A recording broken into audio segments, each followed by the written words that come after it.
Oke, selamat datang. Materi kita pada hari ini adalah mengenai analisis strategi promosi dalam manajemen pemasaran.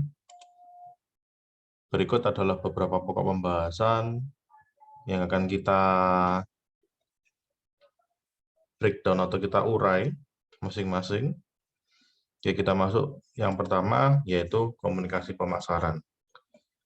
Dapat dilihat pada layar kalian, di situ adalah aktivitas pemasaran yang berusaha menyebarkan informasi, mempengaruhi, membujuk, dan atau mengingatkan pasar sasaran atas perusahaan dan produknya agar bersedia, menerima, membeli, dan loyal pada produk yang ditawarkan perusahaan yang bersangkutan. Jadi pada intinya adalah dalam komunikasi pemasaran itu, seorang marketer itu berusaha bagaimana caranya dia secara persuasif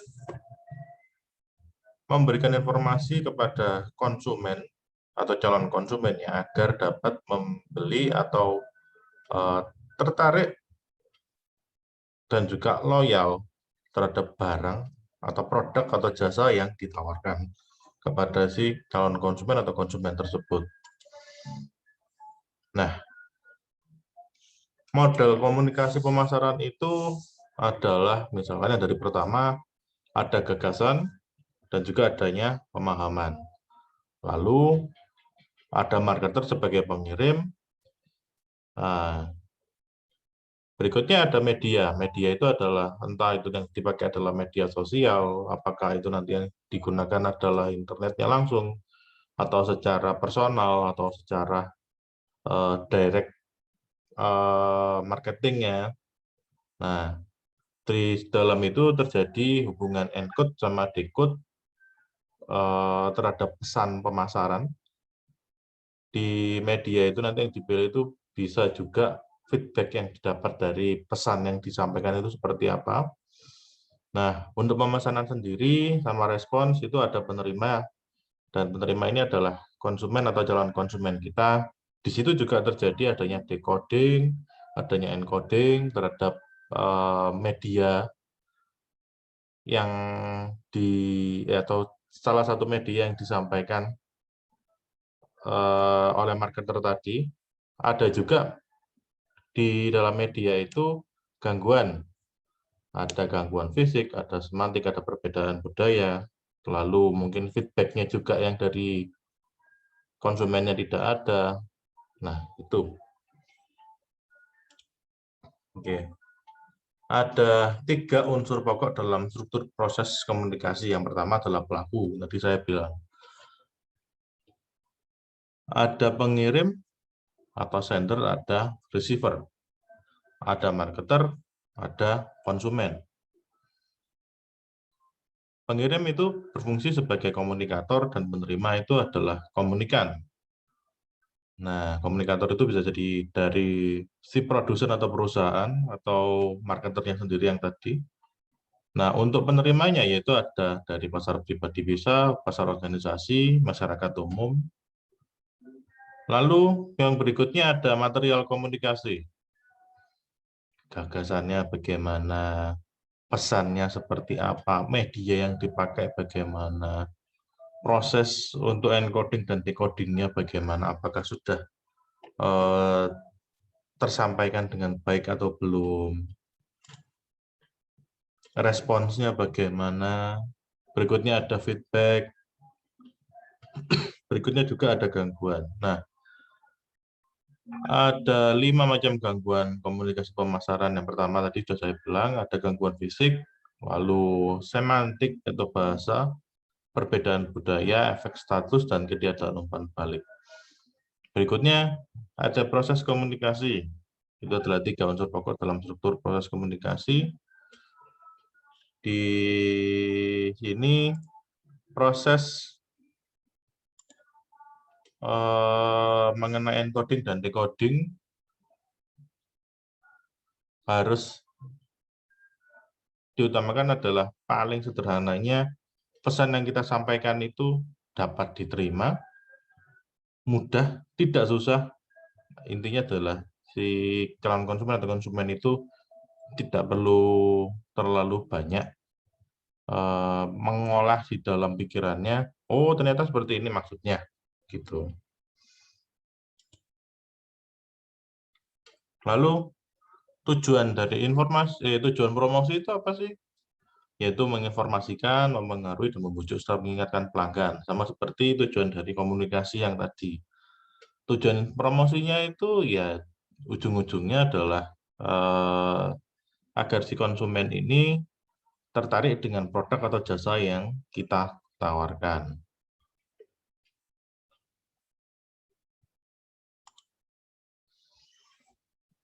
Oke, bauran promosi itu ada yang pertama personal selling. Personal selling di sini itu adalah komunikasi langsung melalui tatap muka antara penjual dan calon pelanggan atau penjual dengan calon konsumen. Bisa dapat kita lihat di pasar yang langsung, karena di situ kan adalah personal selling. Lalu ada juga mass selling, menggunakan periklanan dan publisitas atau publicity. Pendekatan ini itu komunikasinya biayanya mahal, tapi tersampaikan di suatu titik dapat terlihat oleh banyak orang. Misalkan ada di papan-papan reklame yang besar-besar itu kan bisa tersampaikan iklannya. Yang lihat bukan hanya kita, tapi ketika misalkan papan reklame tersebut berada tepat di lampu merah, ketika kita berhenti pasti semua yang ada di lampu merah tersebut akan tertarik untuk melihat papan reklame tersebut. Oke. Berikutnya ada public relation atau hubungan masyarakat. Di sini hubungan masyarakatnya adalah kalau kita tahu itu adalah menggunakan company social responsibility dari company-nya itu, di mana di situ juga adalah wadah untuk promosi. Bisa juga seperti yang mungkin dulu kita tahu yang ada di SMA, ada event-event basket, sepak bola, nah itu mereka bisa masuk ke situ. Lalu ada yang berikutnya ada direct marketing, yaitu penjualan langsung tanpa perantara. Jadi si user ini tanpa masuk ke dalam media tertentu, dia langsung membeli. Nah, direct marketing ini adalah sistem pemasaran bersifat interaktif yang memanfaatkan suatu atau beberapa media iklan untuk menimbulkan respon. Jadi, kalau yang tadi itu ada medianya di sini adalah si marketernya sendiri. Nah, marketer di sini digantikan langsung oleh si perusahaan. Mungkin dia menggunakan brand ambassador untuk menarik konsumen masuk di Instagram, masuk di Twitter, masuk di mungkin TV atau internet segala macamnya. Nah, di situ kita bisa melihat ada respons dari si calon konsumen atau konsumen tersendiri dan langsung dia melakukan pembelian tanpa ada proses komunikasi yang tadi secara personal.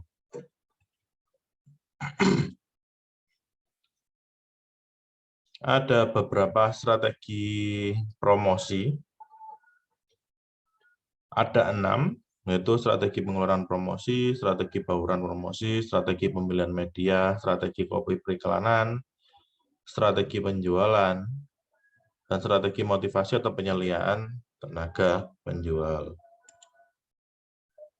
Yang pertama, strategi pengeluaran promosi. Seperti yang kita ketahui, promosi sendiri itu membutuhkan biaya. Namun, tidak ada standar yang pasti. Kenapa? Karena satu perusahaan dengan perusahaan yang lain ketika berpromosi, ya kalau duitnya banyak ya pasti dia bisa jor-joran untuk memberikan promosi yang banyak. Oke, ada beberapa metode. Yang pertama menggunakan marginal approach, lalu breakdown method, dan build up method. Berikutnya ada strategi bauran promosi. Nah, faktor-faktor yang menentukan itu ada faktor produk, melihat karakteristik produknya, faktor pasar, pasar yang dipilih itu seperti apa, faktor pelanggan atau calon pelanggannya, faktor anggaran, kembali tadi saya bilang, di mana-mana pasti menggunakan anggaran, dan faktor bauran pemasaran, 4P-nya bagaimana. Berikutnya ada strategi pemilihan media. Media itu banyak, ada media online, ada media offline, tapi sekarang itu sudah cenderung ke media online, ataupun langsung bisa menggunakan direct mail atau direct email. Nah, beberapa cara untuk menentukan tujuan periklanan yaitu mengenai pendekatan inventory, pendekatan hierarki, atau pendekatan secara attitude atau sikapnya seperti apa. Sikap dari konsumen ya. Berikutnya ada strategi copy iklan. Nah, strategi copy iklan itu copy adalah isi dari iklan, di mana copy itu berfungsi untuk menjelaskan manfaat produk dan memberi alasan kepada pembaca mengapa harus membeli produk tersebut. Nah, di sini iklannya harus dibuat menarik, spesifik, mudah dimengerti, singkat, dan bisa dipercaya. Sesuai dengan keinginan pembaca, dan yang tidak lupa adalah persuasif. Oke, pesan-pesan yang disampaikan dapat disajikan dalam gaya penyampaian yang berbeda-beda. Misalkan ada cuplikan kehidupan individu atau kelompok, ada gaya hidup individu, ada fantasi tentang produk, ada suasana hati atau mood atau citra tentang seputar produk yang dipromosikan. Kalau untuk cuplikan kehidupan individu atau kelompok, ya banyak. Tempat kita lihat rata-rata di Twitter ya, atau mungkin di TikTok itu juga banyak fantasi mengenai produk itu. Terkadang yang paling banyak untuk saat ini di TV, suasana hati atau mood itu biasanya kopi. Oke, nah bisa menggunakan musik, lalu ada simbol kepribadian untuk menciptakan karakter yang mempersonifikasikan produk. Ternyata produk ini khusus untuk yang duitnya banyak, lalu memamerkan keahlian atau pengalaman perusahaan dalam menghasilkan produk, bukti-bukti ilmiah keunggulan produk, sama bukti-bukti kesaksian dari orang terkenal. Oke, jadi pada intinya, ketika kita berbicara mengenai promosi, itu adalah bagaimana perusahaan itu menarik konsumen agar yang pertama tadi dia mau membeli, yang berikutnya minimal dia belum membeli ya. Calon konsumen itu harus tertarik dahulu, setelah tertarik baru dia akan melakukan pembelian. Setelah dia melakukan pembelian, ketika barang atau produk yang digunakan atau jasa yang digunakan itu menurut dia value added-nya banyak atau lebih, dan sesuai dengan yang dipromosikan, maka yang berikutnya adalah konsumen ini bukan jadi calon konsumen ya, tapi menjadi konsumen yang loyal. Kita tahu tadi ada beberapa strategi. Nah, strategi-strategi tersebut seringkali kita lihat baik di dalam kehidupan kita sehari-hari, ada yang melalui yang paling banyak itu kalau kita lihat di iklan-iklan kalau saya pribadi adalah di TikTok atau di Twitter, atau mungkin di Facebook atau Instagram. Berikutnya ada di papan reklame, karena di situ juga umumnya kita bisa melihat, oh ada promosi dari produk X, di situ mengenai apa gitu produk yang ditawarkan. Oke, sekian materi yang saya berikan. Jika ada pertanyaan, dapat menghubungi langsung melalui WA Group. Terima kasih. Sampai jumpa minggu depan.